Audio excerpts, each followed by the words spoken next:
Bienvenidos a Preguntas y Respuestas con el pastor Carlos Estal. Este es un podcast de Iglesia Vida Cristiana. Puedes participar enviando tus preguntas al correo preguntasbiblicas@vidacristiana.org.gt. Una persona cita Apocalipsis 19, verso 16, que dice: y en su vestidura y en su muslo tiene escrito este nombre: Rey de Reyes y Señor de Señores. Esto, por supuesto, se refiere a Jesucristo. Ahora, aquí va la pregunta. En el versículo de Apocalipsis 19, 16 dice que tiene escrito un nombre en su muslo. ¿Esto será como una especie de tatuaje o una marca en sentido literal? La duda me surge porque un familiar usa este versículo para decir que los tatuajes no son malos y justificar que él tiene uno y que sí se puede hacer, e insta a otros a que sí se lo haga. Que sí se puede hacer, dice esta persona, y este es el versículo que utiliza. El tema de los tatuajes es enorme y básicamente cae en la misma categoría de muchas otras cosas que el mundo moderno, especialmente el mundo occidental, ha ido descubriendo y adoptando de otras culturas y de otras costumbres o de situaciones que eran específicas y luego pues se convierten en moda. Alguien trae al mundo de la moda la idea de algo que vio que no empezó siendo moda y entonces se convierte en una moda. Eso ocurre con muchísimas cosas. Por ejemplo, no le voy a decir a las personas qué deben hacer y qué no deben hacer, simplemente les voy a dar el principio. Ya queda en Dios y en ellos el que elijan el camino por el que quieren caminar. Pero, por ejemplo, en el mundo occidental, las mujeres no usaban pantalón, sino hasta en la época de la Segunda Guerra Mundial. Para la Segunda Guerra Mundial, los hombres tenían que ir al campo de batalla. Por supuesto, especialmente en Estados Unidos, estaban peleando dos frentes, uno en Europa y el otro en Japón, en el Pacífico. Así es que las fábricas que producían armamento y alimento y todo aquello se quedaron sin operarios. Entonces las mujeres tuvieron que empezar a ir a las fábricas a trabajar.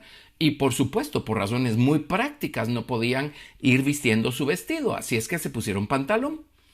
Luego, unos años después, vino el mundo de la moda. Especialmente, recuerdo yo, Yves Saint Laurent, que fue el que creó el traje para mujer con pantalón, que era un traje corporativo. Y a partir de allí se volvió moda, algo que antes no lo era. Por ejemplo, el hecho que las chicas y después los chicos utilicen pantalones con hoyos. Eso los animo a investigar el origen y dónde empezó. Y van a descubrir que al final tiene que ver con el hecho que eso simboliza un ataque sexual, una violación, en donde abusan de la persona, le rompen la ropa, y es allí de donde parte el principio de usar pantalones rotos. Por ejemplo, el principio de usarlos, especialmente los hombres, los pantalones hasta abajo. Eso ocurrió en las prisiones, en donde los privados de libertad no tienen opción para utilizar cinturón porque pueden usar el cinturón para otros fines.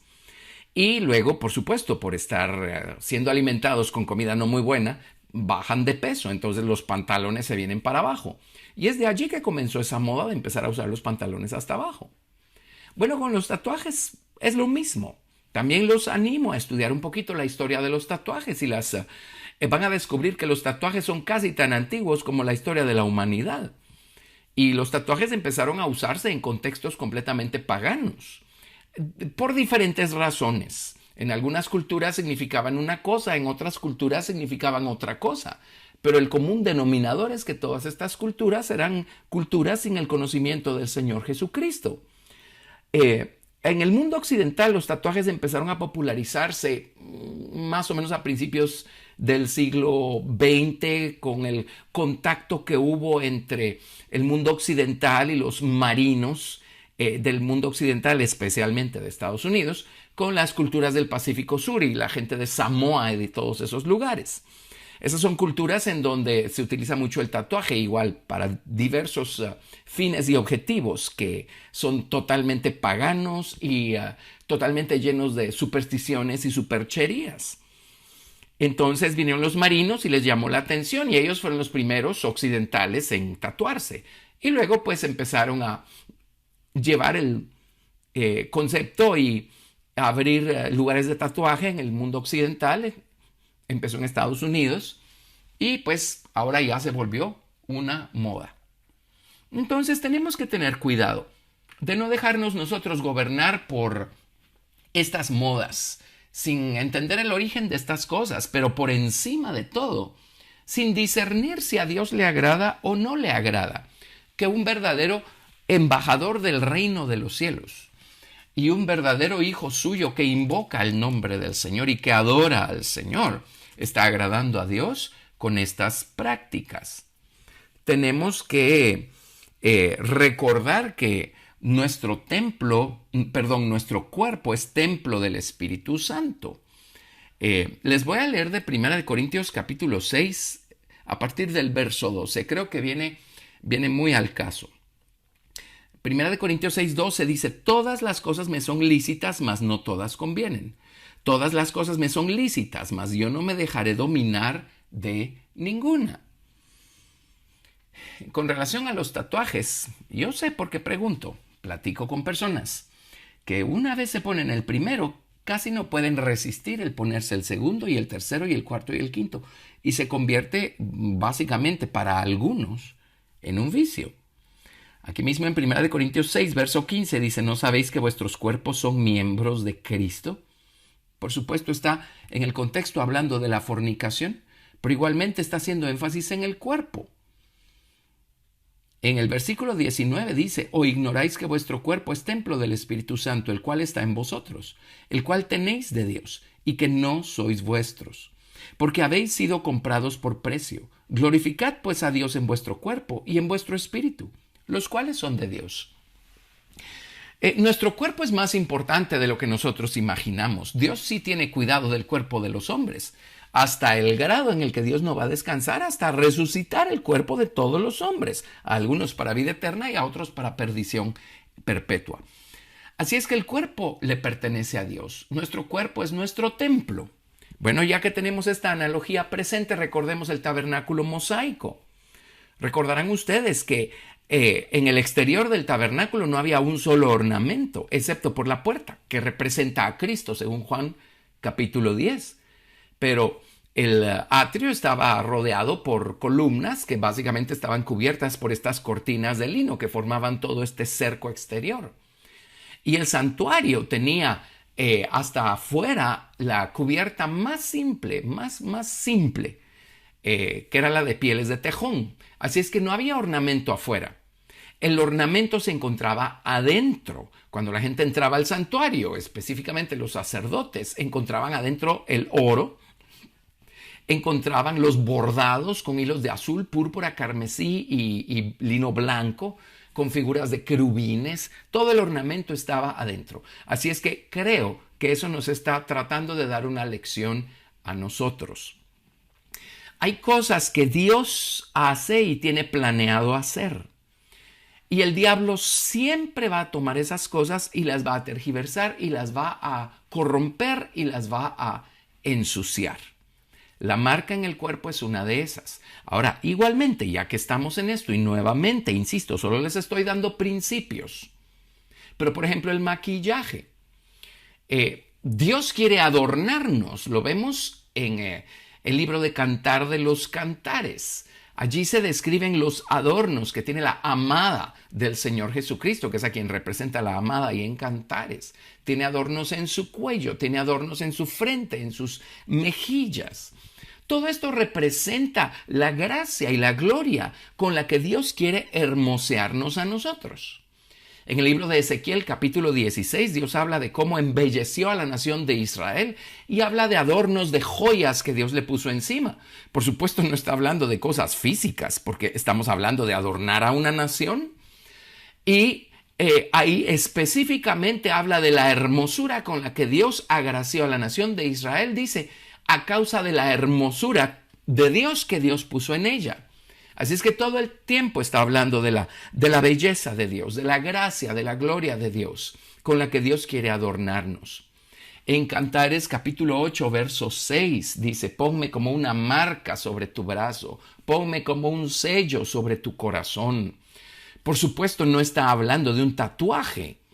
El sello en el corazón es nuestro amor y nuestra elección y nuestra devoción y nuestra obediencia al Señor. El sello en el corazón es dejar que la palabra de Dios quede ahí escrita. Y luego la marca en el brazo es el resultado que se va a traducir en obras, en acciones. Debemos reflejar a Cristo a través de nuestras obras, de nuestras acciones. El Señor Jesucristo dijo que debemos dejar brillar nuestra luz delante de los hombres a través de nuestras buenas obras para que la gente glorifique al Padre que está en los cielos. Así es que el diablo toma todas esas cosas y las pervierte y las corrompe y las traduce en adornos literales, adornos físicos, y entonces como el principio allí ya fue corrompido, la gente va a adornarse, pero esto va a ser no como un reflejo de la gloria de Dios en ellos, sino o para competir con el vecino o la vecina, o para atraer la mirada de los demás, para despertar la lujuria en otras personas. Así es que ven como un principio espiritual se deforma y termina siendo lo que hoy vemos, y algo que se ha convertido en una industria multimillonaria. Bueno, con los tatuajes es el mismísimo principio también. Por supuesto que Dios quiere ponernos una marca. Ese es el sentido legítimo. Esa es la realidad de las cosas. Así es que, ¿por qué vamos a estar nosotros jugando con cosas que han sido torcidas, pervertidas, corrompidas por el enemigo? Y cosas que toda la vida, hasta en estos días, han tenido conexión con lo oculto o con lo pagano. Les voy a dar algunas citas, pero en Levítico capítulo 19, verso 28, Dios dice explícitamente lo siguiente. Levítico capítulo 19, verso 28. No os haréis rasguños en vuestro cuerpo por un muerto, ni imprimiréis en vosotros señal alguna. Yo, Jehová. Pueden leer ustedes que incluso en culturas mesoamericanas, en Perú, se ha encontrado que la práctica de hacerse una marca como señal de duelo o en conexión con algún muerto ya era común. Entonces, obviamente, acá en Levítico estaban hablando de eso, y Dios lo que está diciendo aquí es, sean ustedes diferentes. No sean como las demás naciones. Las demás naciones se hacen rasguños y marcas, se hacen señales en el cuerpo. Aquí pues, por causa de muerto, es una de las grandes razones por las que existen los tatuajes en muchas culturas. Pero dice, el contexto es no sean como ellos. Yo los tomé como un pueblo que yo mismo vine y redimí, un pueblo que yo mismo liberé y los tomé para mí. Yo quiero que ustedes sean una nación santa, un pueblo de reyes y sacerdotes, no sean como las demás naciones. Hay una cita tremenda en Deuteronomio en donde Dios le dice a Israel, no busquen ser como los egipcios de donde salieron, y dice, y no busquen ser como los cananeos a donde van entrando. O sea, nosotros no pertenecemos a este mundo. ¿Por qué insistimos en buscar hacer nuestras las cosas del mundo y dejarnos influenciar por las cosas de este mundo?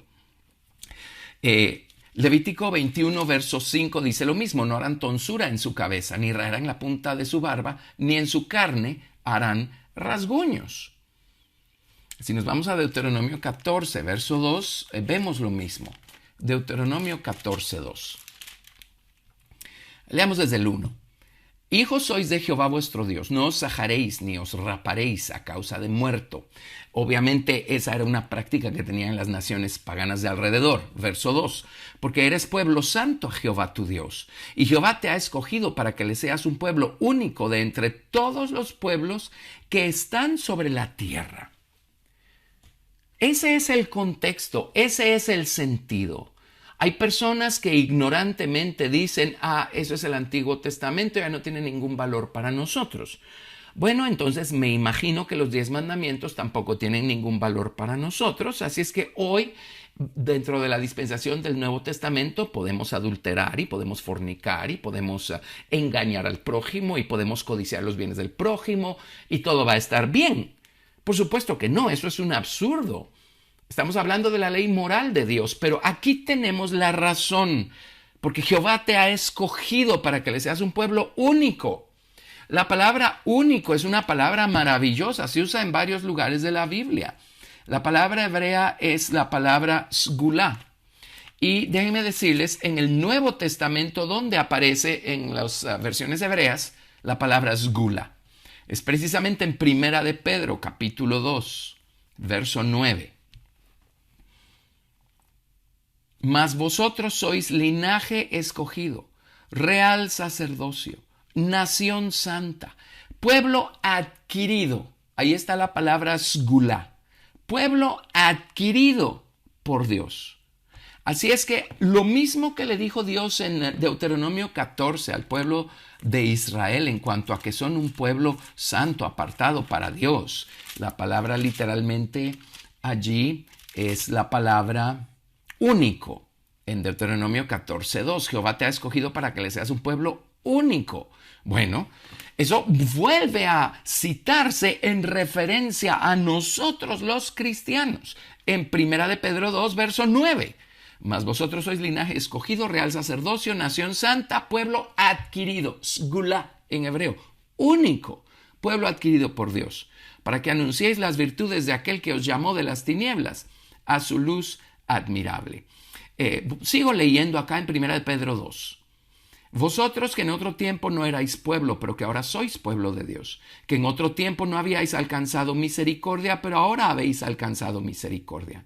Amados, yo os ruego como a extranjeros y peregrinos que os abstengáis de los deseos carnales que batallan contra el alma, manteniendo buena vuestra manera de vivir entre los gentiles, para que en lo que murmuran de vosotros como de malhechores, glorifiquen a Dios en el día de la visitación, al considerar vuestras buenas obras.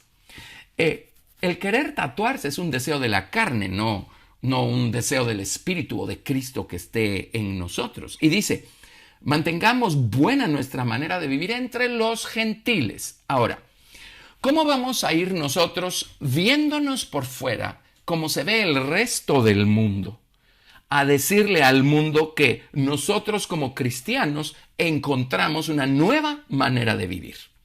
¿De qué manera vamos a decírselos si no lo reflejamos en nuestra conducta, en nuestras acciones, en nuestras actividades? ¿Ven cómo no encajan estas cosas en la vida de un verdadero cristiano? Ahora, como les digo, Dios por supuesto hace cosas tremendas, que es de donde el diablo tomó la idea, la robó y la corrompió. Pero hay una cita tremenda en Primera de Crónicas, capítulo 28. Primera de Crónicas, capítulo 28, es la historia de David, y fue a David a quien Dios le reveló todo el diseño, todos los patrones que iba a llevar el templo que construyera una generación después Salomón, ahí en los montes de Jerusalén. Dios le dio todo el patrón a David. En Primera de Crónicas 28, verso 19 dice: todas estas cosas, dijo David, me fueron trazadas por la mano de Jehová, que me hizo entender todas las obras del diseño. Ahora, hay otras versiones como la Biblia King James, en donde dice lo siguiente: todas estas cosas, dijo David, el Señor me hizo entenderlas al escribirlas con su mano sobre mí. Dice, todas las obras del diseño. En la Biblia King James dice que Dios las escribió sobre David, todas las obras del diseño. Bueno, aquí hay un principio, porque así como Dios escribió su ley traducida en los 10 mandamientos en tablas de piedra, y luego la Biblia dice que Dios quiere escribirla en las tablas de nuestro corazón, allí tienen ustedes a Dios haciendo una marca en nosotros. Acá en Primera de Crónicas 28, 19, David dice que Dios trazó sobre él todos los detalles, todas las obras del diseño del templo. Por eso David entendió que quería hacer Dios con el templo. ¿Qué principio más grande?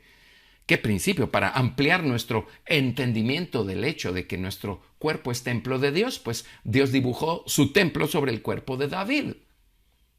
Ahora, vámonos a Apocalipsis capítulo 3, verso 12, y veamos lo siguiente.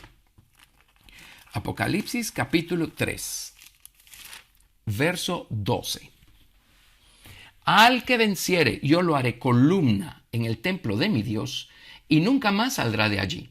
Y escribiré sobre él el nombre de mi Dios y el nombre de la ciudad de mi Dios, la nueva Jerusalén, la cual desciende del cielo de mi Dios, y mi nombre nuevo. El que tiene oído oiga lo que el Espíritu dice a las iglesias. Así es que aquí tienen.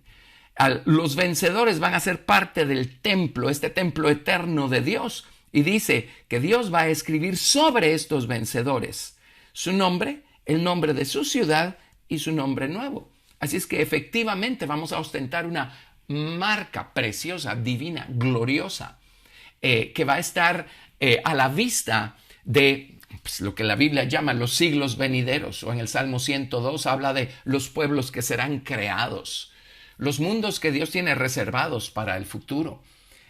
Todos estos mundos van a ver esa marca con la que hemos sido marcados para Dios. Recordemos, y esta es otra cosa que así se maneja en las diversas culturas, pero una marca también es señal de pertenencia, señal de posesión. Hay culturas en donde se tatúan porque eso da a entender a los demás a qué clan pertenecen o a qué tribu pertenecen, o a lo mejor a qué clase de religión pertenecen, o a qué clase de pandilla pertenecen. Señal de posesión. Bueno, yo no quiero ninguna señal de posesión de nadie más porque yo soy posesión de Cristo. Yo le pertenezco a Él, Él es mi dueño. Así es que la única marca que yo quiero ostentar por toda la eternidad es la del nombre que Él va a escribir sobre mí. En Apocalipsis capítulo 14, verso 1, dice, después miré, y aquí el Cordero estaba en pie sobre el monte de Sión y con él 144,000 que tenían el nombre de él y el de su Padre escrito en la frente. Así es que aquí tienen. Y esto estará a la vista de todos los mundos venideros que Dios tenga. Así es que la marca es señal de posesión.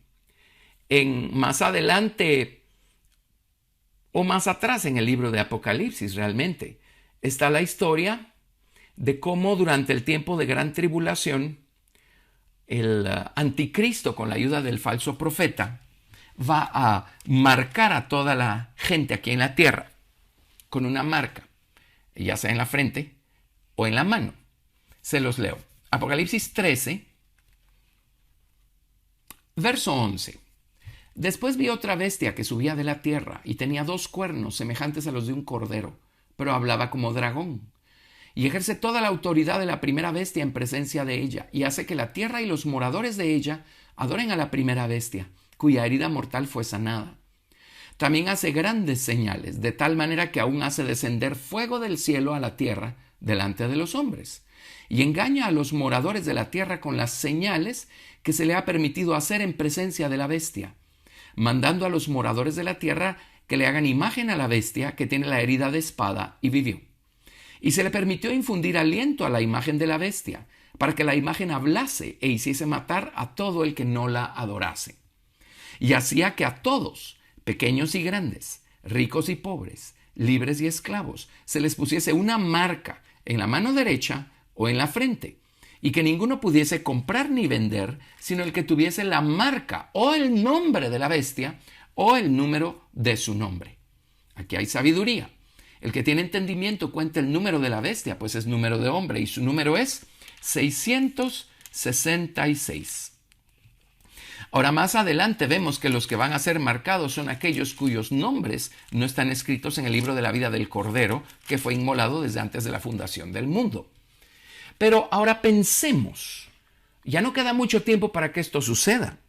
Cuando el anticristo, por mano del falso profeta, comience a marcar a todo el mundo, a todos los que se quedaron aquí para la gran tribulación, en la frente y en la mano, analícelo.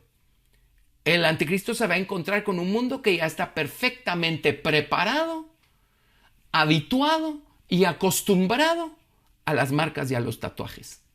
Así es que para él no va a ser ningún problema marcar a mucha gente.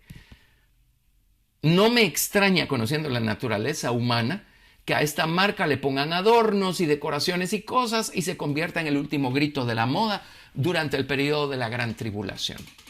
Así es que no juguemos con estas cosas. Si nosotros todavía estamos buscando las cosas que hay en este mundo, en Primera de Juan se nos dice claramente que si alguno ama el mundo, el amor del Padre no está en él. ¿Por qué queremos marcarnos? ¿Por qué queremos vernos como los demás? ¿Es porque queremos encajar perfectamente bien? Porque no queremos dejar este mundo. Esto significa probablemente que no hemos dejado que Cristo llegue muy profundo a nuestro corazón. Analicémonos. ¿Cuán profunda ha sido nuestra experiencia con Cristo? A lo mejor solo somos simpatizantes. Hoy en día los grupos de jóvenes en las iglesias se han vuelto tan alegres que hay mucha gente que no necesariamente es salva, que se siente perfectamente a gusto. Pues va a encontrar las mismas luces, el mismo volumen de música, los mismos géneros musicales. Pues a lo mejor digan Jesús en algún momento en las letras de las canciones, pero entre todo ese ruido y toda esa bulla, pues quién sabe si lo va a discernir. Así es que va a sentir perfectamente a gusto el ambiente. Cuando Dios nos llamó, cuando Dios nos salvó, Dios nos trasladó o busca trasladarnos del reino de las tinieblas al reino de su amado Hijo. Cuando el Señor llega al corazón, comienza una transformación, comienza un cambio. Las cosas del mundo empiezan a perder su brillo y su sabor y su atractivo. Y se despierta en nosotros una sed y un hambre por querer conocer a aquel que nos salvó. Ahora, amable oyente, examínese usted mismo. ¿Es esa su condición? Cuando el Señor nos salva y nuestra experiencia ha sido real y profunda, no tenemos ningún problema en quitar los dos pies del mundo y ponerlos en el camino de la cruz. Pero cuando caminamos todavía con un pie adentro y un pie afuera, cuando todavía estamos negociando un montón de cosas, cuando todavía no queremos dejar muchas cosas atrás, yo me preguntaría de cuán profunda ha sido mi experiencia. Pero hoy podemos tener una experiencia verdaderamente transformadora, si con el corazón, con plena conciencia, de manera voluntaria, le pedimos a Jesucristo que venga a nuestra vida, nos salve, perdone nuestros pecados y nos tome por posesión suya, alejándonos del mundo y acercándonos a Él. Esa es la invitación que el Señor nos hace a todos el día de hoy. Gracias por escuchar Preguntas y Respuestas con el pastor Carlos Estal. Recuerda que puedes participar enviando tus preguntas al correo preguntasbiblicas@vidacristiana.org.gt y quédate atento al siguiente episodio porque tu pregunta puede ser la siguiente a responder.